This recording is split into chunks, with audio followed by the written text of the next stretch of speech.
क्या हिंदी हमारी राष्ट्रीय भाषा है?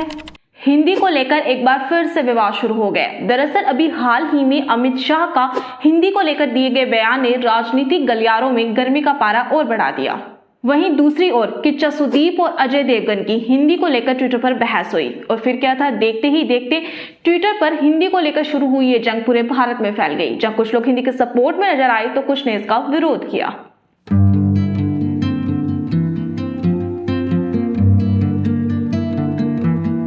100 साल जब आजादी के हो तब इस देश में राजभाषा और हमारी सभी स्थानीय भाषा का दबदबा इतना बुलंद हो कि किसी भी विदेशी भाषा का सहयोग लेने की जरूरत न पड़े। बहुत प्रयास हो रहा है हिंदी और स्थानीय भाषाओं के बीच में विवाद चल रहा है, राजनीति खड़ी।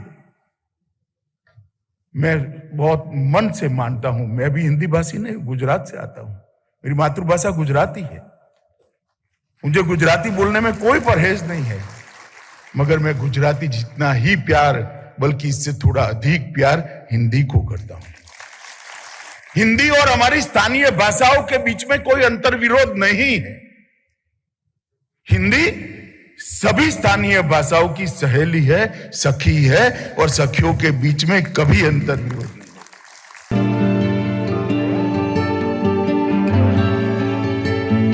पहले आपको इन सब के मतलब समझा देती हूँ। सबसे पहले बात करते हैं राजभाषा के बारे में। किसी भी देश के सरकारी प्रपत्र या आदेश या यूं कह सकते हैं कि सरकारी कामकाज जिस भाषा में किए जाएंगे वो उस देश की राजभाषा होगी। जैसे मान लो कि गवर्नमेंट के डॉक्यूमेंट्स हो गए, कोर्ट के काम वगैरह हो गए, पुलिस रिपोर्ट्स है, बिजनेस कॉन्ट्रैक्ट आदि जिस भाषा में होंगे वो राजभाषा होगी। राज की भाषा ये किसी भी स्टेट की भाषा से रिलेटेड है। मातृभाषा जो बच्चा अपनी लाइफ में सबसे पहले सीखता है वो उसकी मातृभाषा होती है। राष्ट्रीय भाषा यानी कि नेशनल लैंग्वेज एक ऐसी भाषा जो किसी भी देश को रिप्रेजेंट करती है, जैसे कल्चरल रूप में, हिस्टोरिकल रूप में, एथनिक रूप में, वो नेशनल लैंग्वेज यानी कि राष्ट्रीय भाषा होती है। जैसे मान लो कि मैंने मंदारिन बोला तो तुरंत आपके दिमाग में आ जाएगा चाइना। मैंने जैसे ही फ्रेंच बोला तो आपके दिमाग में आ गया फ्रांस। मैंने रशियन बोला तो आपके दिमाग में आ गया रशिया। लेकिन अगर मैं हिंदी बोलूं तो हिंदी भारत को रिप्रेजेंट नहीं करती है, क्योंकि भारत की कोई भी राष्ट्रीय भाषा नहीं है। देखो, जब संविधान बना था ना तब से लेकर अब तक समय समय पर हिंदी को राष्ट्रभाषा बनाने की मांग उठती आई है, लेकिन कुछ राज्य इस बात का समर्थन नहीं करते हैं। तो सबसे पहले हम थोड़ा इतिहास की तरफ चलते हैं ताकि आप इन सब बातों को बहुत अच्छे से समझ पाए। हिंदी भाषा को लेकर भारत में विवाद आजादी से पहले ही शुरू हो गया था। जब रेडियो स्टेशन का नाम बदलकर आकाशवाणी रखा गया तब 1916 में मराय मलाई अडिगल नाम के एक सामाजिक कार्यकर्ता ने स्वतंत्र तमिल आंदोलन चलाया। इसी आंदोलन से जुड़े अन्य 2 युवा मद्रास रेडियो स्टेशन के नाम के साथ आकाशवाणी जोड़े जाने के विरोध में अनशन पर बैठ गए थे। 1937 में जब मद्रास प्रेसिडेंसी में कांग्रेस की सरकार बनी तो कांग्रेस ने स्कूलों में हिंदी शिक्षा अनिवार्य कर दी। ऐसा उन्होंने इसलिए किया था ताकि आजादी के आंदोलन से पूरे देश को जोड़ा जा सके, लेकिन वहां के लोगों ने इसका जमकर विरोध किया। कांग्रेस के डिसीजन में सी राजगोपालाचारी ने खास भूमिका निभाई थी, वहीं पेरियार ईवी रामास्वामी ने इसका जमकर विरोध किया था। इसके बाद में 1940 में गवर्नर एस किरण ने स्कूली शिक्षा में हिंदी भाषा की अनिवार्यता को हटा दिया। 12 सितंबर 1949 को संविधान सभा में भाषा को लेकर बहस हुई। अब जो लोग हिंदी के पक्ष में थे उनका ऐसा मानना था कि अंग्रेजी गुलामों की भाषा है, वहीं जो लोग हिंदी के पक्ष में नहीं थे उनमें स्पेशली गैर हिंदी भाषी राज्य के सदस्य थे। 1949 में ही एन गोपाल स्वामी आयंगर ने संविधान सभा में कहा कि 15 साल के बाद में अंग्रेजी की जगह हिंदी को राजभाषा के रूप में इस्तेमाल करना चाहिए। इसी मीटिंग में सेठ गोविंद दास ने 1 लैंग्वेज 1 स्क्रिप्ट की बात की। उन्होंने हिंदी को जल्द ही अंग्रेजी को हटाकर उपयोग में लेने की बात कही। वहीं मोहम्मद हिफ्जुर रहमान ने कहा कि हिंदी भाषा को हिंदुस्तानी यानी कि हिंदी और उर्दू भाषा से रिप्लेस किया जाना चाहिए और देश में अंग्रेजी भाषा का केवल 10 से 15 साल ही भविष्य है। श्यामा प्रसाद मुखर्जी ने कहा कि भारत में सिर्फ और सिर्फ एक ही भाषा हिंदी ही है। हिंदी को स्वीकार करने के लिए देश में माहौल तैयार करना चाहिए। भारत की अनेकता में एकता के लिए बेहद जरूरी है। वहीं पंडित जवाहरलाल नेहरू ने कहा कि भाषा का संबंध मजहब नहीं है, ऐसे में हम सभी की बुनियादी शिक्षा अपनी मातृभाषा में ही होनी चाहिए। अब मुंशी आयंगर फॉर्मूले के तहत हिंदी के साथ साथ अंग्रेजी भी हमारी राजभाषा थी, लेकिन अंग्रेजी का प्रयोग केवल 15 वर्ष तक ही जारी रहेगा। इस फॉर्मूले के अकॉर्डिंग भाषा समिति ने 26 जनवरी 1950 को देवनागरी में लिखी हिंदी सहित 14 भाषाओं को 8th शेड्यूल में आधिकारिक भाषा के रूप में रखा। कन्हैयालाल माणिकलाल मुंशी और एन गोपाल स्वामी आयंगर के इस फॉर्मूले को हाफ हार्टेड कॉम्प्रोमाइज यानी बेमन से किया गया समझौता भी कहते हैं। अब जब अंग्रेजी का 15 वर्ष का पीरियड समाप्त हुआ तो लाल बहादुर शास्त्री ने राजभाषा अधिनियम 1963 के तहत 26 जनवरी 1965 को हिंदी को राजभाषा घोषित कर दिया। इसके बाद दक्षिण भारत में विरोध प्रदर्शन शुरू हो गया। हालांकि इसमें लिखा हुआ था कि अंग्रेजी भाषा का प्रयोग जारी रहेगा, लेकिन विरोध करने वालों का ऐसा मानना था कि ये बिल्कुल स्पष्ट नहीं है, इसलिए इसका दुरुपयोग किया जा सकता है। वहीं 1965 में मद्रास के नेता CN अन्नादुरई के नेतृत्व में आंदोलन हुआ, जहां 2 लोगों ने खुद को आग लगा दी। अन्नादुरई ने कहा था कि अगर संख्या बल के आधार पर हिंदी राष्ट्रभाषा बनती है तो राष्ट्रीय पक्षी संख्या के आधार पर मोर नहीं कौवा होना चाहिए। अब इस आंदोलन को बढ़ता हुआ देखकर लाल बहादुर शास्त्री भी परेशान हुए, तो उन्होंने ऑल इंडिया रेडियो पर 4 प्रोमिसेस किए। पहला कि हर राज्य के पास में यह फ्रीडम होगी कि वो जिस भी भाषा में चाहे अपना कार्य जारी रख सकते हैं। 2 राज्यों के बीच में होने वाला संवाद अंग्रेजी या फिर अंग्रेजी का अनुवाद होगा।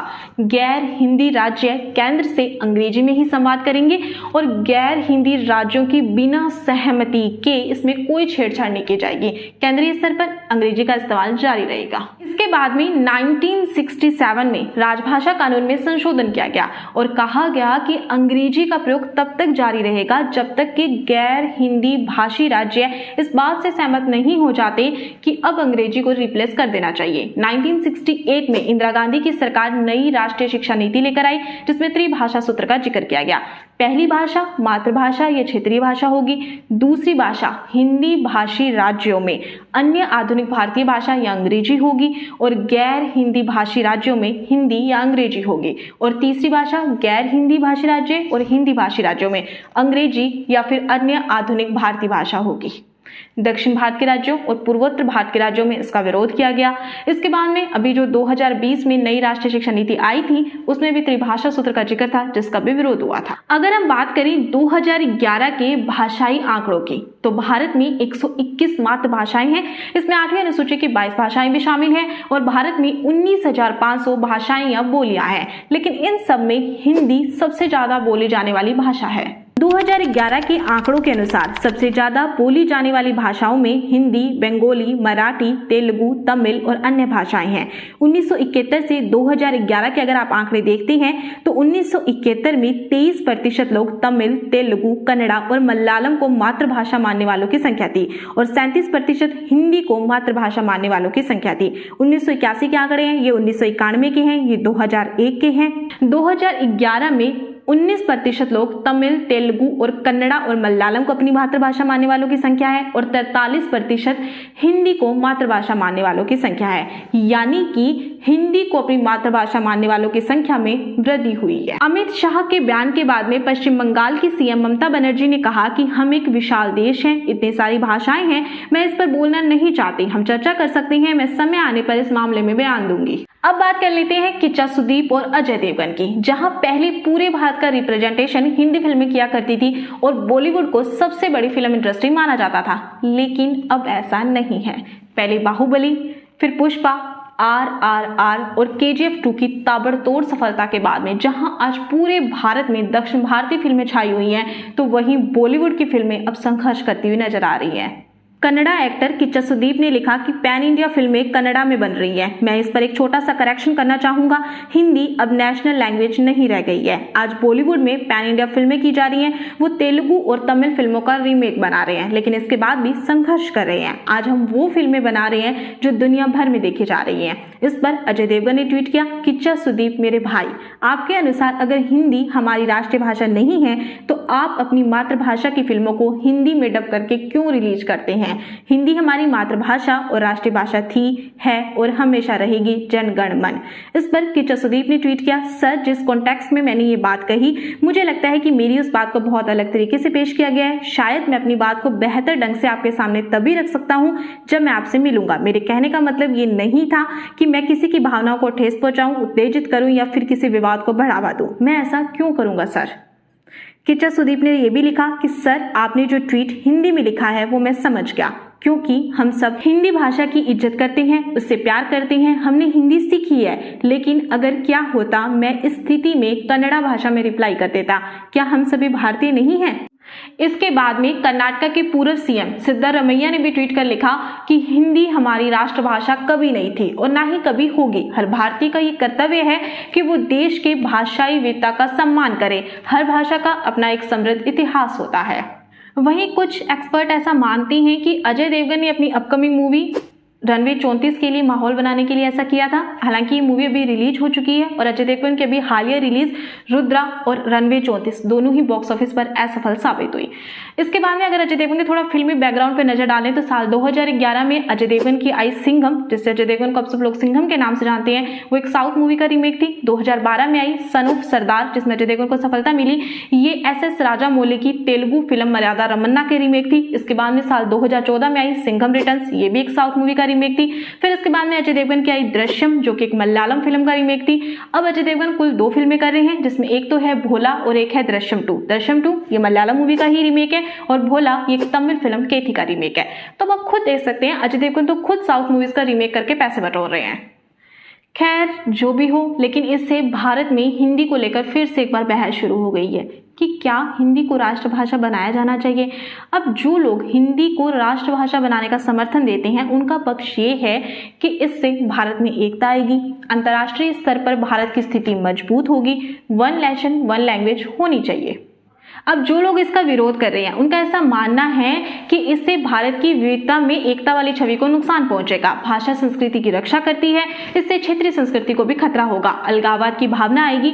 भाषा की वजह से श्रीलंका में सिविल वॉर हुआ था, पाकिस्तान का विभाजन हुआ था और आधे से अधिक लोगों की मातृभाषा हिंदी नहीं है। अब आपकी क्या राय है? क्या आपके अकॉर्डिंग हिंदी को राष्ट्रभाषा बनाया जाना चाहिए? अगर हाँ तो क्यों और नहीं तो क्यों?